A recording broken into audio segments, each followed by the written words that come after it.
Usually, alas 5, 5:30 tayo gumigising para pumasok sa trabaho. Pero ngayon, 9:30 na ng umaga. Pasarap yung tulog natin kasi wala naman tayong pasok. Day off ko ngayon. Yay!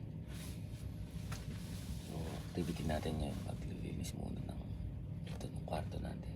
Yung roommate ko sa trabaho na. Ito yung sa kanya. Linisan tayo ng kwarto. Tapos, bedsheet ko. Pagbalik na ako ng mga kobrikama mamaya.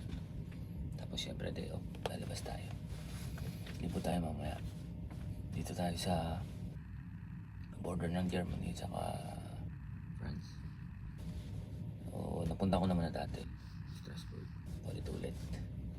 Pero syempre day off, wala naman tayong gagawin. Di lumipot na lang, diba? Toothbrush muna. Tapos lipo tayo mamaya.